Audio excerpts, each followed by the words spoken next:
Hello साथियों, कैसे हैं आप सभी। मैं Prabhakar Mishra, maths by Prabhakar Mishra channel पर आज आपके लिए मैथ में पिरामिड के क्वेश्चंस लेकर के आया हूं। और बहुत कम समय में पिरामिड के क्वेश्चंस आप कैसे सॉल्व करोगे, तो सीधे देखिए मैं क्वेश्चन दिखाता हूं और संक्षेप में आपको पिरामिड से भी अवगत कराता हूं कि पिरामिड क्या चीज़ होती है।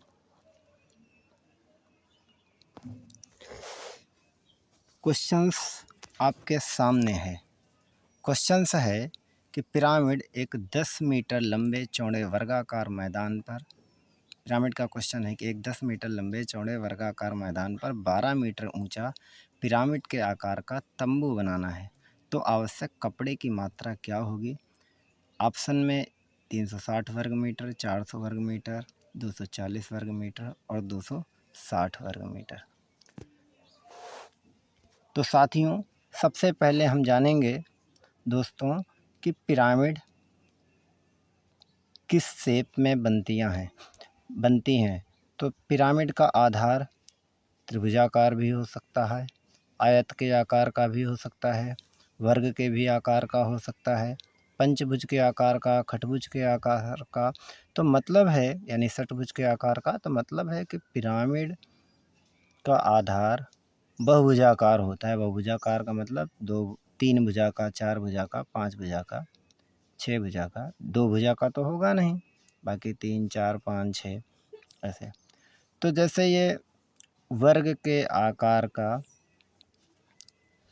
आधार है और हमने ऊपर कोई एक बिंदु ले लिया और उस बिंदु को शीर्ष कह दिया। उस शीर्ष से आधार के सभी कोनों को मिला दिया।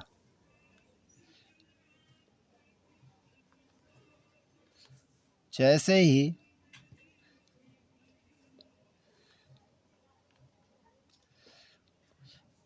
आधार के सभी कोनों को मिलाएंगे तो ये जो आकार बना है, मैं नामकरण कर देता हूँ ABCDE। तो जो आकार बना है ये कैसा आकार है, ये पिरामिड का आकार है जिसका आधार वर्ग के आकार का है। ठीक।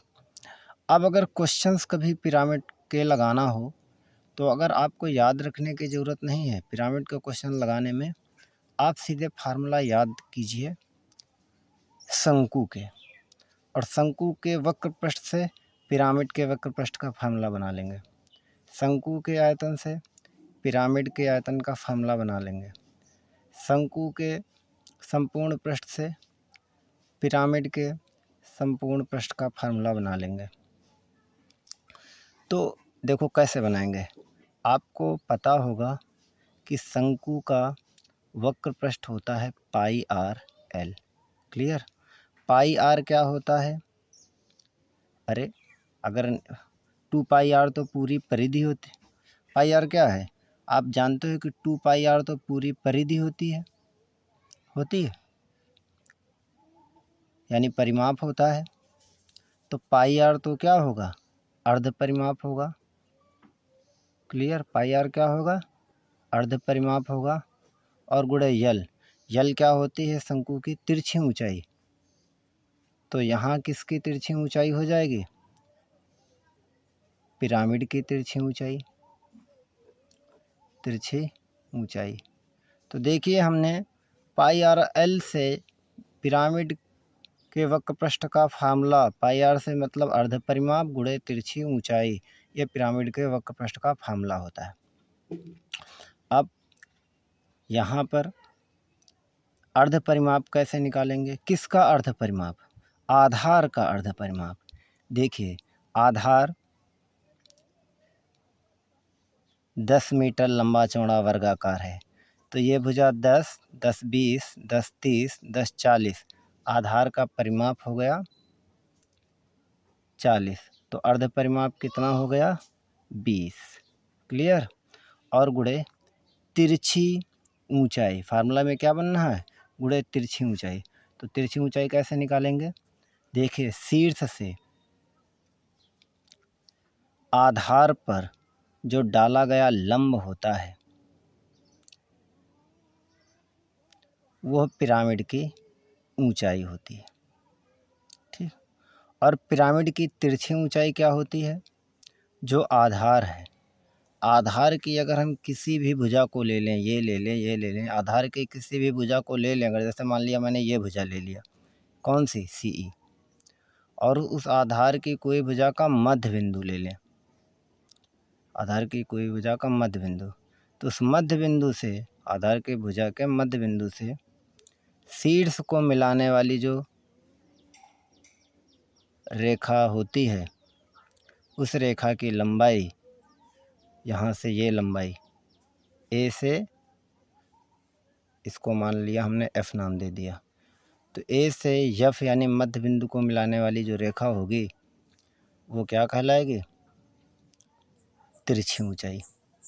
तो इसकी ये तिरछी ऊंचाई है। ये तिरछी ऊंचाई अगर हमें AF निकालना हो तो पिरामिड की ऊंचाई H आपको कितना दी जा रही है सवाल में? 12 मीटर। ये कितना दी जा रही है? 12 मीटर। क्लियर?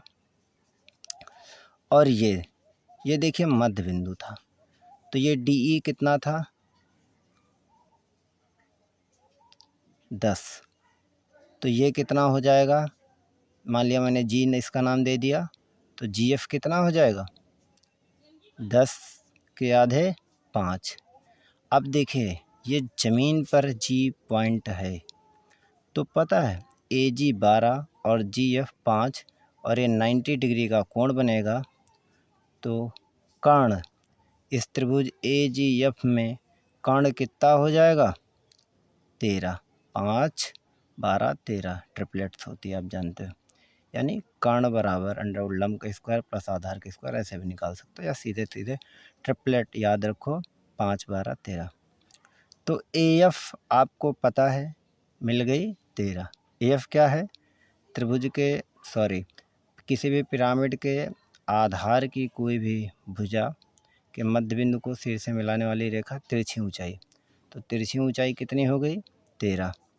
तो यहाँ से क्लियर हो गया आपको सीधे कि अर्ध परिमाप है 20 और तिरछी ऊंचाई कितनी है? तिरछी ऊंचाई है 13।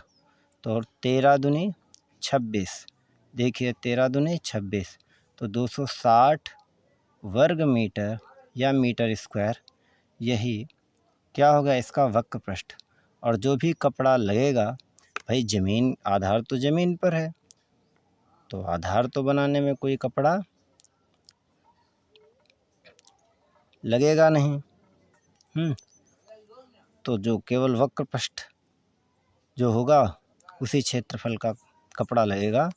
तो कपड़ा कितना लगेगा? 260 वर्ग मीटर। यानी इसका कौन सा ऑप्शन आपका सही है? D ऑप्शन आपका बिल्कुल सही है। तो एक बार अब मैं घुमाता हूँ, देखिए ये हमने पूरा अच्छे से आपको समझा दिया है। तो आशा करता हूँ सबको समझ में आ गया होगा। इसी तरीके के क्वेश्चंस देखने के लिए चैनल को सब्सक्राइब कीजिए, वीडियो को लाइक कीजिए, ज़्यादा से ज़्यादा लोगों को शेयर कीजिए। जय हिंद, जय भारत।